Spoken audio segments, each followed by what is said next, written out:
Good morning class. आज मैं आपको कैटलिस्ट, जिसे इंग्लिश में कैटलिस्ट और हिंदी में उत्प्रेरक कहते हैं। बेटा नाम से ही हो रहा है, उत्प्रेरक मतलब खुद किसी को प्रेरक करना, किसी को मोटिवेट करना। ठीक है। यदि हम इसको केमिस्ट्री में लेकर चलें, वह पदार्थ जो रासायनिक अभिक्रिया के वेग को परिवर्तित कर देते हैं, मतलब रासायनिक अभिक्रिया को बढ़ा सकते हैं, घटा सकते हैं, परंतु स्वयं अपरिवर्तित रहते हैं, परंतु खुद में उनमें कोई चेंज नहीं होता, जैसे आपने उनको लिया है वो वैसे ही रहते हैं, उत्प्रेरक कहलाते हैं।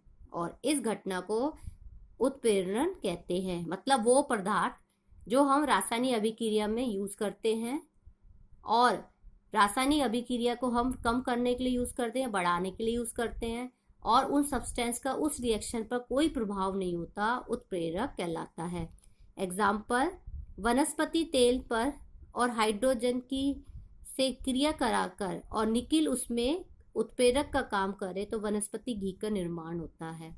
उत्प्रेरक की खासियत यह है, जब हम ये रासायनिक समीकरण लिखते हैं तो उत्प्रेरक लिखना अति आवश्यक है। यदि आपने उत्प्रेरक नहीं लिखा तो आपकी समीकरण गलत मानी जाएगी। KClO3 पोटेशियम क्लोरेट को मैग्नीज डाइऑक्साइड उत्प्रेरक की उपस्थिति में KClO2 बनता है।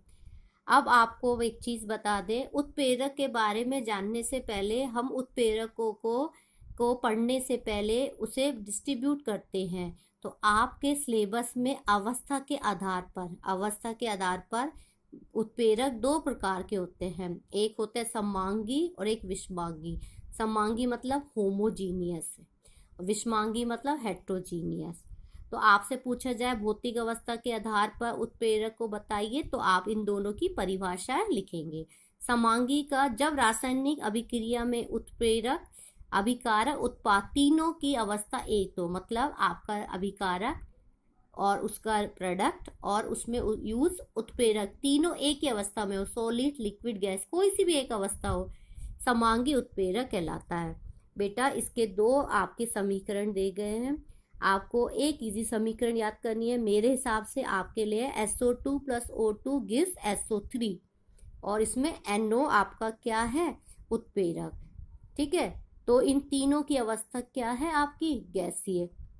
मैथिल एसीटेट को वाटर के साथ रिएक्ट कराने पर आपका बनता है, देखिए, एसिटिक एसिड और आपका मैथिल एल्कोहल CH3OH। आप कोई सा भी एक लर्न कीजिए, और ऊपर वाली आपके लिए इम्पोर्टेंट सब है बेटा, लेकिन यदि आपका आता है और आपने SO2 लिखा तो आपका गलत नहीं होगा। और नेक्स्ट है विषमांगी उत्प्रेरक। जब रासायनिक अभिक्रिया में आपके अभिकारक जो रिएक्टेंट लिया है और सिर्फ आपका उत्प्रेरक की अवस्था सेम नहीं, अलग अलग हो, विषमांगी कहलाते हैं। ध्यान से सुनिए, विषमांगी का मतलब अलग अलग, किसकी, आपके अभिकारक और आपके उत्प्रेरक की अवस्था अलग हो। प्रोडक्ट का इसमें कोई रोल नहीं है, कोई सी अवस्था हो सकती है, विषमांगी कहलाता है। इसका एग्जाम्पल आप आराम से वनस्पति घी वाला याद कर लीजिए, क्योंकि इसको आपने पहले भी याद कर लिया है। वनस्पति तेल प्लस H2 निकिल की उपस्थिति में घी का निर्माण होता है। वनस्पति तेल और आपका ये निकिल दोनों की अवस्था अलग अलग है।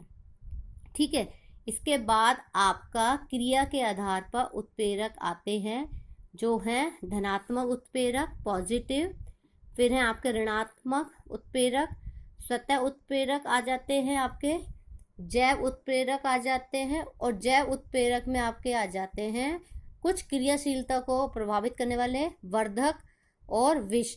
वर्धक और विष आपके बोर्ड के लिए इम्पोर्टेंट हैं, ये बोर्ड में पहले भी पूछे जा चुके हैं, तो आप ध्यान से देखिए। धनात्मक उत्प्रेरक, धनात्मक मतलब पॉजिटिव मतलब बढ़ाना, ऐसे उत्प्रेरक जो रासायनिक अभिक्रिया को बढ़ाते हैं। तो आप इस वाले को याद कर लीजिए, ये वाला, दोनों आपने पहले कर रखे। ऋणात्मक उत्प्रेरक जो रासायनिक अभिक्रिया को घटाने का काम करते हैं, मतलब जिनका प्रयोग रासायनिक अभिक्रिया को कम करने का किया जाता है। हाइड्रोजन पेरोक्साइड, ग्लिसरॉल और H2O, O2। अब आता है क्लोरोफॉर्म, ये इंपॉर्टेंट है। क्लोरोफॉर्म को ऑक्सीजन के साथ क्रिया कराते हैं तो फॉस्जिन गैस का निर्माण होता है, ठीक है। और ये एक फॉस्जिन गैस अपने आप में विषैली गैस होती है, और इस विषैली गैस को अभिक्रिया को मंद करने में इसमें थोड़ी सी मात्रा एथेनॉल C2H5 की होती है। तो इस चीज को आप इम्पोर्टेंट कर वन वर्ड में लर्न कर लें।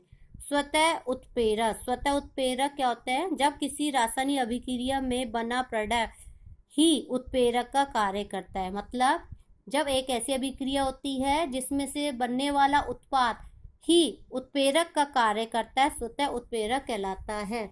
इसका एग्जाम्पल है एथिल एसीटेट से एसिटिक अम्ल और एथेनॉल का बनना। अब इस अभिक्रिया में आप उत्पाद क्या आपका एसिटिक एसिड को लिखना अवश्य है कि क्या ये आपका कैटलिस्ट, क्योंकि ये अभिक्रिया को बढ़ाता है। और आपने लिखा नहीं तो आपका उत्प्रेरक हमें पता नहीं चलेगा, तो आप प्रोडक्ट के नीचे लिख लेंगे उत्प्रेरक। नेक्स्ट है आपका जैव उत्प्रेरक। जैव रासायनिक अभिक्रिया की गति बढ़ाने के लिए जो पदार्थ काम में लिए जाते हैं उन्हें जैव उत्प्रेरक कहते हैं। जैव बायो केमिकल रिएक्शंस होती हैं ना, उनमें जो गति बढ़ाने के पदार्थ काम में लिए जाते हैं उन्हें जैव उत्प्रेरक के नाम से जाने जाते हैं। इसमें आप माल्टोज को ग्लूकोज में बदलने के लिए माल्टेज का प्रयोग किया जाता है। आप इससे भी यूज कर सकते हैं यूरिया NH2CO NH2 को जल के साथ यूरिएज, ठीक है, तो आपका अमोनिया बनता है। क्रियाशीलता के अनुसार वर्धक और आपके विष, ये आपके बोर्ड में पूछे 2 बार पूछे जा चुके क्वेश्चंस हैं। उत्प्रेरक वर्धक वह पदार्थ अभिक्रिया मिश्रण में उत्प्रेरक के साथ मिलाने पर उत्प्रेरक की क्रियाशीलता को बढ़ाते हैं। वर्धक का मतलब प्रमोट करना, बढ़ाते हैं। एग्जाम्पल N2+H2 Fe और मोलिब्डेनम, कुछ भी ले लो, एमओ मोलिब्डेनम और ये Fe दोनों ही बढ़ाते हैं। या वनस्पति ले लेना, ये आपको पहले से भी याद है। और विष वह पदार्थ जो उत्प्रेरक की क्रिया को कम करते हैं। ये हो गया आपका N2H2 NH3 Fe, तो ये हो गया आपका। तो बेटा ये दोनों बोर्ड में पूछे जा चुके 2 बार। सेकंड, सारा आपको लर्न करके एक एक डेफिनेशन लिख के और एक एक एग्जाम्पल लिखने हैं।